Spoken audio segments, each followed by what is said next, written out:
Bam! We are live right now for the 30th edition of the JA Movie News, where we discuss the biggest, the largest, the freshest in the world of movie and cinema news. And tonight we're just taking your guys' user questions. So let's get to it. We last left off with Gradix. His next question was let's see. Was this the next one? No. This one. What is a cult classic movie or set of movies that you haven't seen yet? For instance, I've never watched a single Star Wars movie, and I don't think I'll ever actually try to. Wow. Okay. What is a cult classic movie or set? Shit, fuck. I have not seen Fargo. A lot of people, like literally, someone at the bar was just screaming at me about that last night. Literally, because we were having a debate about Hail Caesar, screaming at each other. I would say Fargo. I have not seen that, and I have not seen Schindler's List. That's another one. That's a really good one. That's one that a lot of people freak out. And I'll go for a third one. American History X with Edward Norton. That's another big one when people are like, "What? What do you mean you haven't seen it?" Yeah, I'll probably go with those three at the current time. How about you? Yeah, American History X is a really hard one to swallow, so be prepared when you end up watching that. Let's turn this to the side. As far as me, I haven't seen all of Apocalypse Now. I need to finish that. Oh damn! I don't know how I never did finish that one.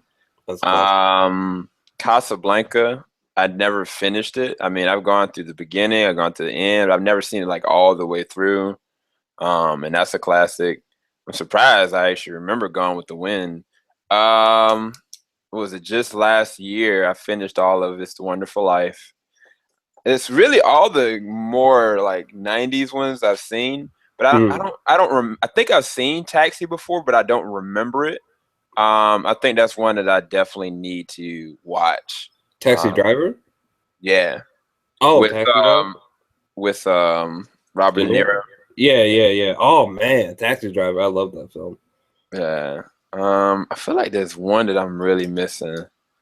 I actually never finished Gandhi. Like I started it, but I never finished it. That's one that I definitely, because I think when I looked at him in Schindler's List, I was like, dude, this guy is amazing. And Gandhi is what he got the Oscar for. So I was like, I had to watch that at some point. Okay. Yeah. All right. So that's some of ours. Let's see here. Next question is, what is the worst casting choice for any movie you've ever seen? Oh man. The worst casting choice for any movie that I've ever seen? What the fuck? Let me think about this for a second. Damn it. The worst casting choice. I don't know, man. I mean, George Clooney as Batman is pretty fucking terrible. I think I'm at the current time. I just keep going back to Topher Grace as fucking Venom in Spider-Man 3. Like, who the fuck thought that was a great idea? Legit. Like, that was the worst. I mean, I can't really say definitively, but my God, was that a terrible choice. This motherfucker was like, hey, Spider-Man. I was like, why did they? I'm gonna go with Topher Grace, Spider-Man 3. How about yourself? Man, that role messed his career up in a lot of different ways. It took him a lot to even come back as being like a sensible actor. I feel bad for Topher Grace, but he shouldn't have took the job. Clooney is definitely one that I was thinking about. I don't know, man. There was one that was on the top of my head. Shoot, this is actually a question that I can't just come up with an immediate answer for. Um, hmm, let me think here. What's what's one that's like pissed you off, I suppose. I mean, definitely for me, being Batman fan, George Clooney, but I mean, I don't know if that was more of a, actor problem or just the wrong director. Like, um, I just to add on just real quickly, I just want to say while you're still thinking that like Exodus from Ridley Scott and fuck what was it? Is it Gods of Egypt? I think it's Gods of Egypt with Gerard Butler. Oh my god, fucking terrible casting. But anyway,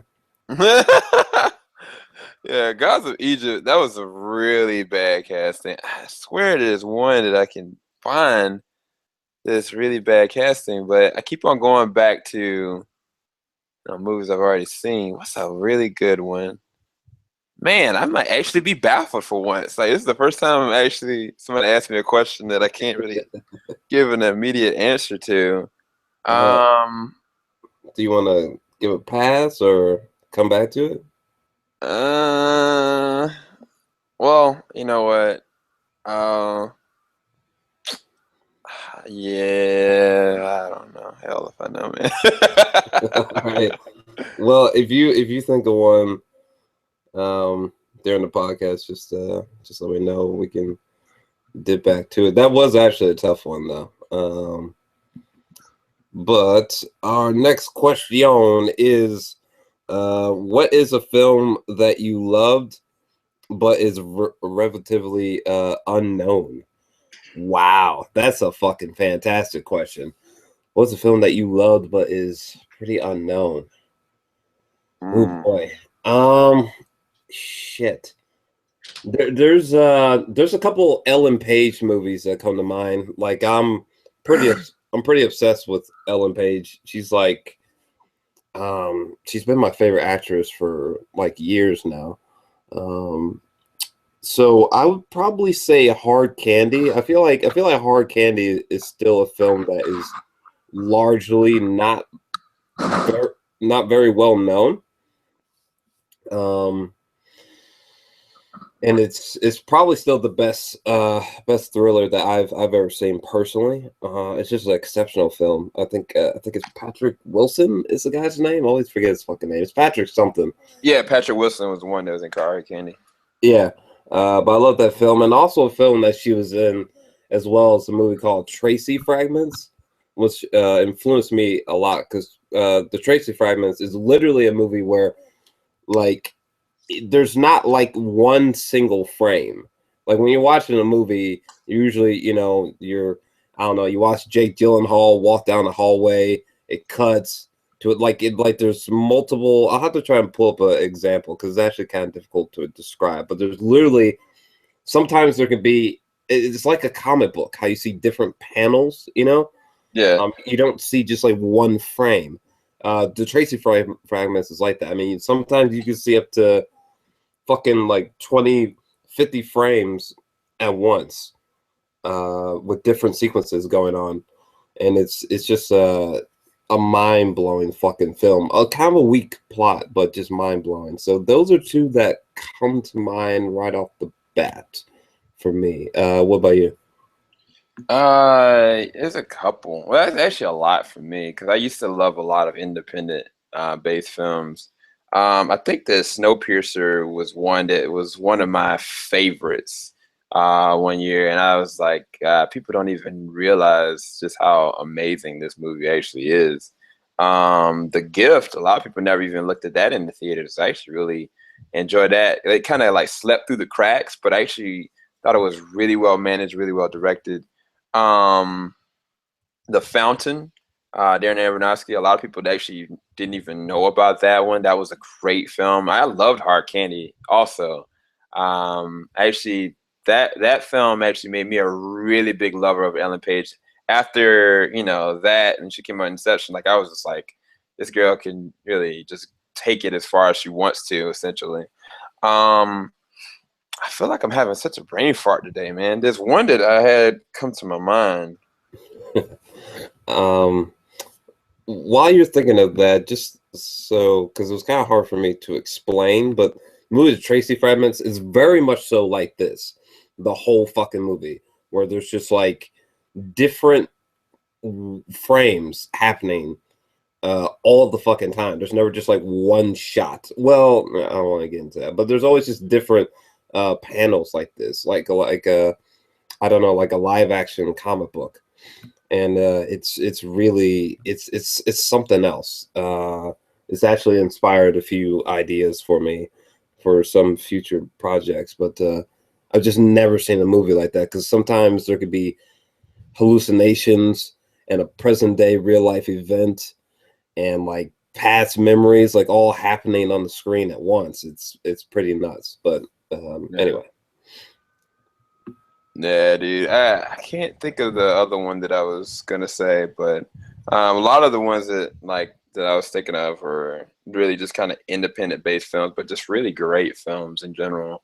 I really need to get back into looking a lot more, independent and like foreign films like I used to. I don't make time like I really used to, unfortunately. Yeah, I mean, some of the ones you mentioned were pretty good, man. I mean, The Fountain by Darren Aronofsky is a huge favorite of mine. I would invite anyone to look up movies by Charlie Kaufman as well. Yeah. He made, I think it's it band John Malkovich, or I always mix it up, but I know he made Adaptation, Synecdoche, New York. His latest animated film was up for an Oscar nomination beside Inside Out as well. Is it band John Malkovich? I can't fucking remember. Either way, those are some answers. Sadly, I can't remember the name of that movie, but it's really good though, with John Malkovich, John Cusack. Anyway, let me bring up the next question here. And next question is, what is your guys' opinion on Zendaya? I guess that's how you say her name. Being cast in the new Spider-Man reboots as a leading role. I don't I don't know about the second question, but that's a really good question, because I literally don't know who the fuck that is. I've seen a picture of this chick. I don't know a single thing about her, so I quite literally have no opinion here for once. I like, who the hell is? I don't know who that is. You? Yeah, I do know about her. She started off kind of like YouTube mainstream, got a record deal, good singer, ended up being a good actress. Her and the girl Alexandria Shipp that's playing Storm in X-Men Apocalypse, they've been competing for roles back and forth. When there was a Leah biopic, she was supposed to get the role, Zendaya, and then she quit.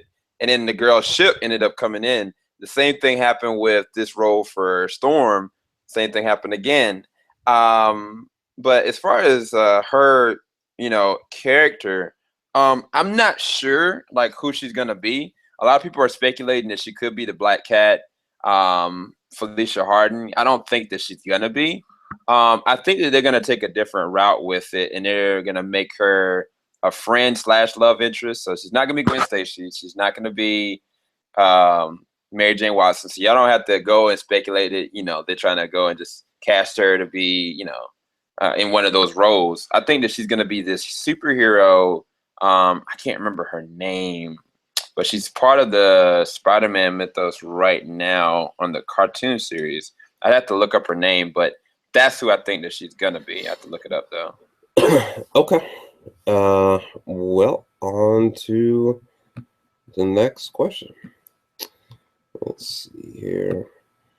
All right, and let's see. All right, so next question from Jordan. Or wait, actually, I don't know if this is a question, but hey, Jor-El, I've seen your film and I really enjoyed it. Thanks, man.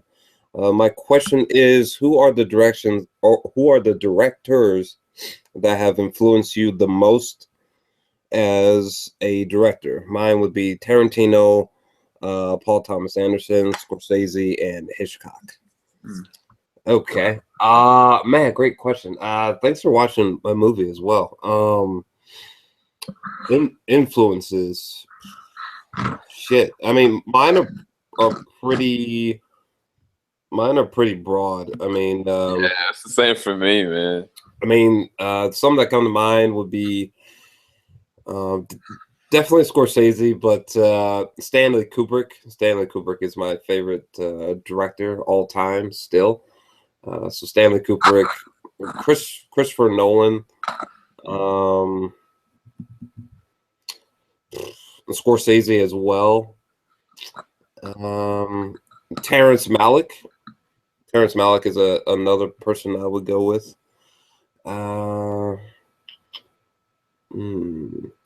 Even though he's sort of dramatically younger, I would even throw like Neil Blomkamp, whatever the fuck. I'll throw him, the South African director. I'll throw him in there. Ridley Scott's. Those are some that come to mind. Is there any directors that come to mind for you as far as influences on any of your artistic? I mean, it's just so broad of a listing, man, because each director, they play something as a role, that they play the character very well. I mean, I could go from Tarantino to Spielberg, Nolan for sure, Ridley Scott.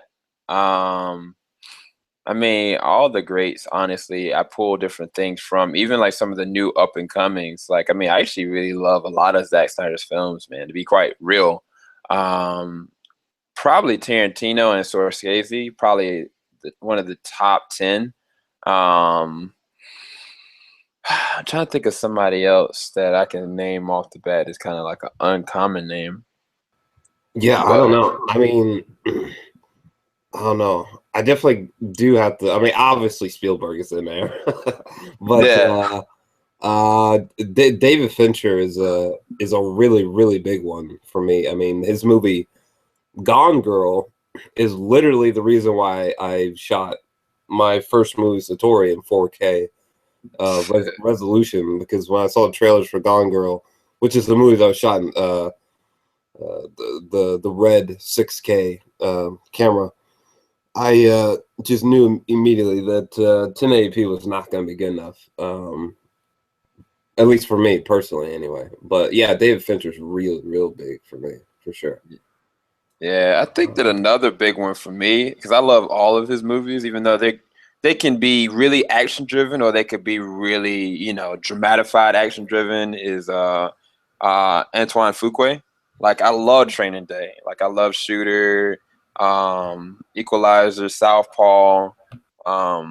Most of those movies, like, I really like his style of cinematography in them and the intensity behind them. So, I mean, it's really weird. I mean, it's before he started going crazy, Spike Lee. I mean, there's a lot of different people that I can pull from. Honestly, it's too broad of an answer to give. I'm sorry. But yeah, it's definitely a great question. But definitely don't, people don't sleep on Terrence Malick. I mean, I know his work is slow, but his work has had a huge influence on me. Let's see here. Knowing that you and I are great Interstellar fans, what is going on with that movie that you were making in space? Okay. Let's see. Okay, so all right. So my next movie is an outer space film, and it's called Ocean of Grey. I'm still in the middle of making it. It doesn't come out until like probably late December, more than likely, is when I'm gonna release it. Trying to have the first trailer out by probably about May 1st. So there is that. But yeah, Ocean of Grey is my second film, outer space film. For those who don't know, Ocean of Grey is basically about a robot who has a consciousness and a couple who sort of go into space without telling their friends or without telling the government. They just sort of kind of illegally escape into outer space, I guess you could say, and things go horrifyingly wrong. So it's basically like a romance thriller, I suppose you could say. But yeah, first trailer will be out May 1st. So there's and I do love Interstellar for sure. This movie is nothing like Interstellar, but I do love Interstellar though. Huge fan of that movie. I just remembered the movie that I was thinking about.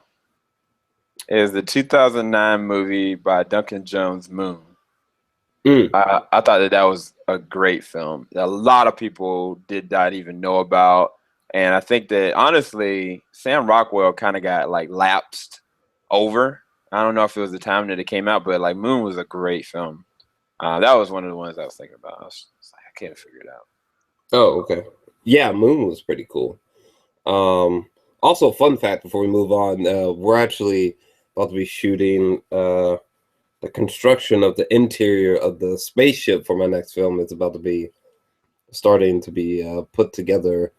Oh, snap. Starting next week, actually. So it's funny that you asked that.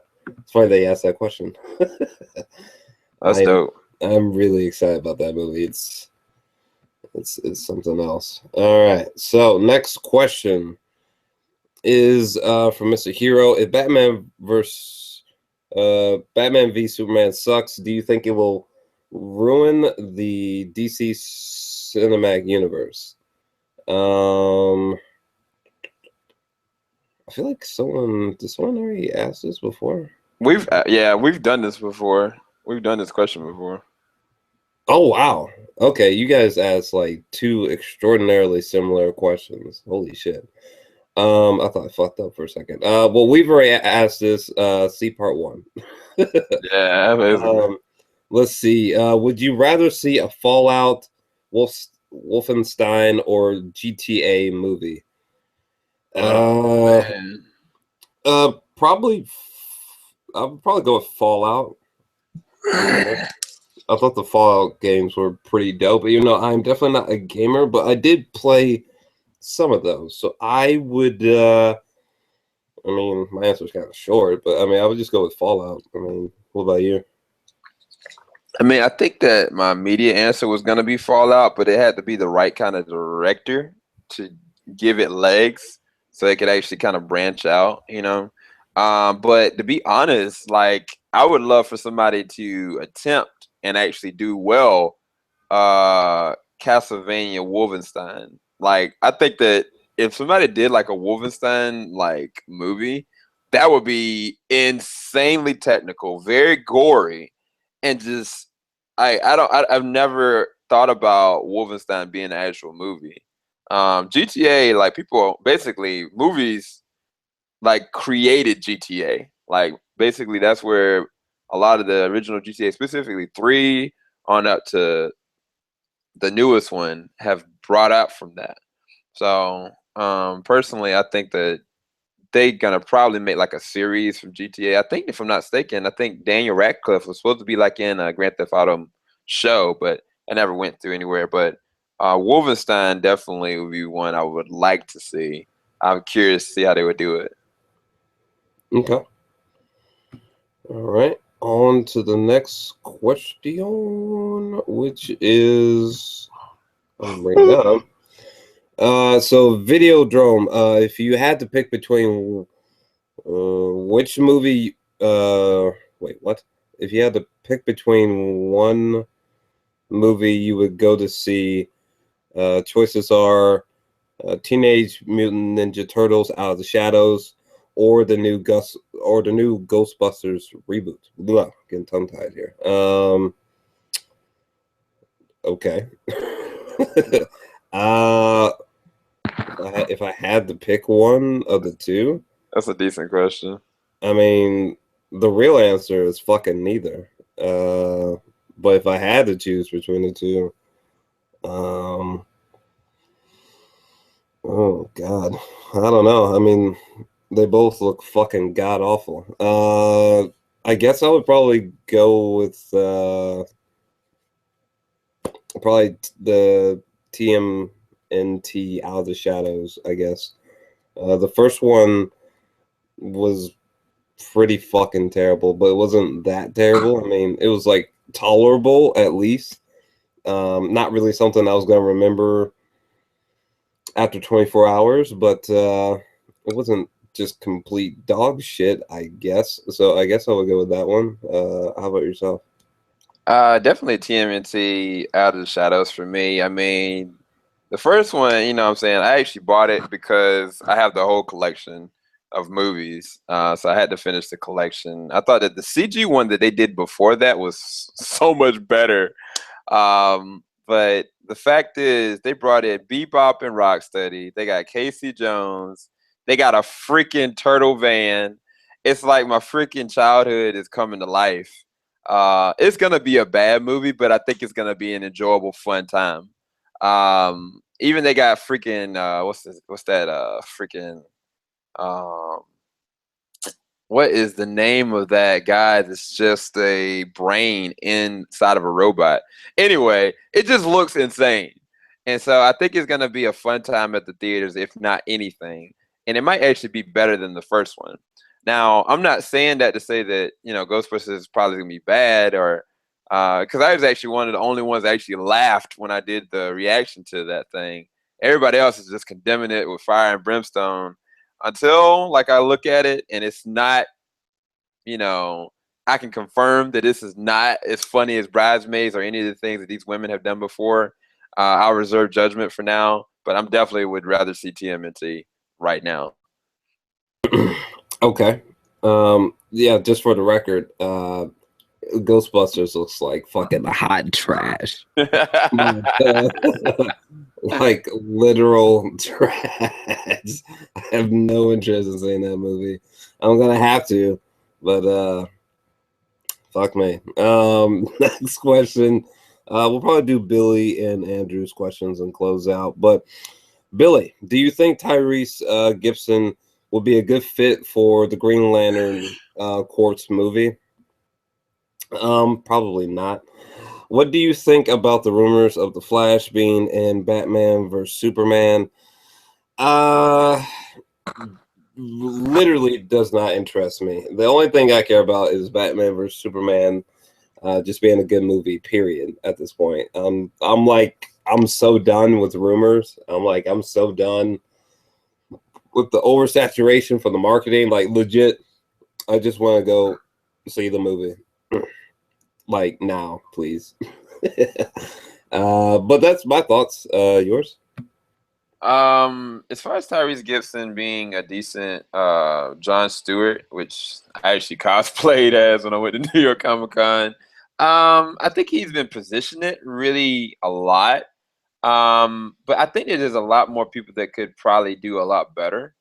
I really was hoping for Idris Elba. He even said if he wasn't tied down to Marvel still, that he would have preferred to be Green Lantern. I think he would have been an excellent one. He has that serious tone about him, and it's not like a full-time project because the next Green Lantern movie is not gonna be till like 2020, so he would just be involved in it. But it is confirmed that there are two Green Lanterns. There's a Hal Jordan and a Jon Stewart. So they have to pick somebody eventually. Somebody had made a really interesting comment on my YouTube. They said that the guy that plays Andre on Empire, that he looks really close to a Jon Stewart, and actually he really does. He's got the build for it and everything. But I don't know if he's tied down anything. He's a good actor, but I don't know.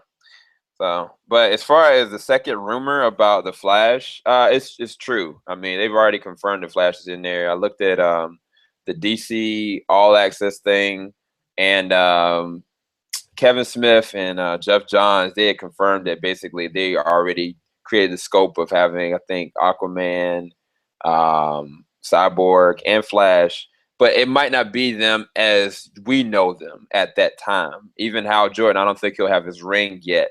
So I mean that news is not anything new to me because I'm a huge like nerd like that. But they are true. Just to let you know, bro.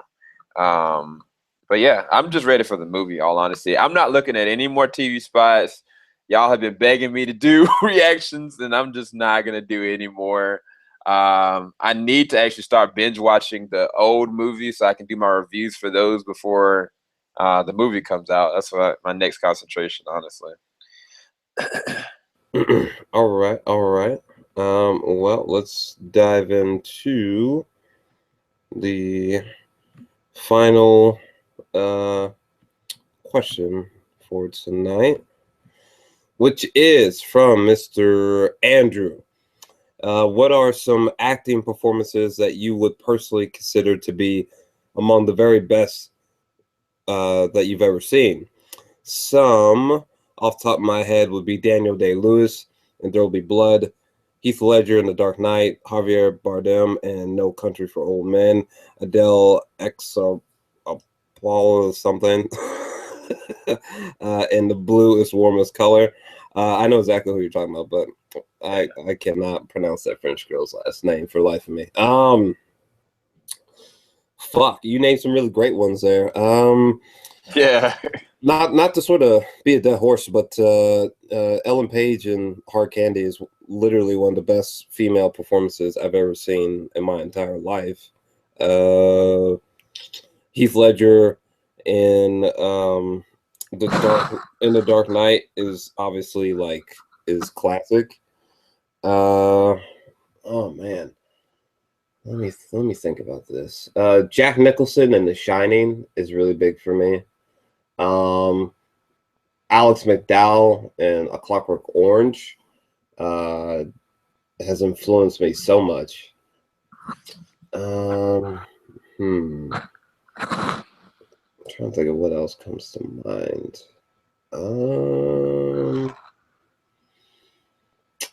I might have to think about this for a little bit more. I mean, there's so many. De Niro in Taxi Driver is huge.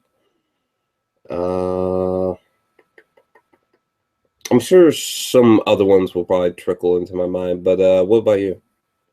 I mean, this is a lot, man. I mean, I could think of like Leo and the Aviator, John Candy, Revenant, Denzel Washington in Glory, Training Day. I think one of my biggest ones that a lot of people don't talk about is Tom Hanks in Philadelphia. I thought that was one of the best performances because a lot of people kind of give him critical acclaim for, Forrest Gump, but I think that Philadelphia was one of his best that he's ever done. I mean, of course, Heath Ledger. I mean, that's just classic in and of its own right. Daniel Day-Lewis is just a beast, though. Shoot, I fell in love with him. Oh my god! I just had to say real quick, Bill the Butcher, Daniel Day-Lewis in Gangs of New York. It's that's what I was about to say. Oh, was it? Oh, my bad. Well, no, you're good. You're good. But Bill, bro, that man scared the crap out of me. I'm trying to think of some more. It's a lot though, but I mean, to be quite fair, I count some TV performances just as good as those. I mean, when I think of like Bryan Cranston as Walter White, when I think of Idris Elba as John Luther, and even in The Wire, there are some really great TV performances that are actually shining pretty well. I'm trying to think of another one. Yeah, I haven't picked the females. Room. I was about to say Brie Larson. Oh my gosh, bro. Yeah, still tears, but I'll go on that later. yeah, I don't know. I mean, Philip Seymour Hoffman was one of my favorite actors as well, and his performances in like Synecdoche, New York, or Cody. And Capote is great as well. But I was gonna say The Master, him and Joaquin Phoenix in The Master are just like I get something new from their performances like every single time I watch The Master. So I mean we could go on and on, but I mean there's so many, but definitely the ones that we brought up are legendary for sure. Oh, I got one that I want to say, and it's always gonna haunt me. The Last King of Scotland, Forrest Whitaker. Hmm. That man scared the hell out of me, man. He literally became that tyrant, and like he almost like he relished in it. Like the movie wasn't as good as his performance. Like he just nailed the performance. Period. But yeah. Anyway, that's for another day. Gotcha. All right. Well, that's some of our thoughts on that question, but we're definitely gonna close it out there and finish up the remaining questions and the final segments. Part 3. So, let us know down in the comment section what you thought of our feedback. Your thoughts on these questions if you did not ask the questions yourself, and yeah, probably about to close out. Do you have any final thoughts before we dip on out of here? Man, I'm just ready for freaking Friday for Daredevil so I can binge the heck out of that. And then I'm ready for that Monday after to look at Batman vs. Superman, y'all. I want to know how many of y'all out there hyped for that. Like, leave a semicolon for either Daredevil or BVS in the comment sections below. And please leave a like down below as well. Yeah, definitely throw up a like if you enjoyed this video, and subscribe if you are not subscribed already. There's always just content just flying out of the fucking bushes. But I had something I was gonna say, but I lost it. Oh yeah, I'm just looking forward to The Walking Dead tomorrow. Like, I'm gonna be like literally half dead from exhaustion, Oh my gosh. binging season 2 of Daredevil. So I'm excited, but at the same time, like, my immune system's gonna be destroyed. But either way, let us know your guys' thoughts. Give us some feedback in the comment section down below. And we are out. Done. Peace, y'all. Motherfuckers. Peace. Peace.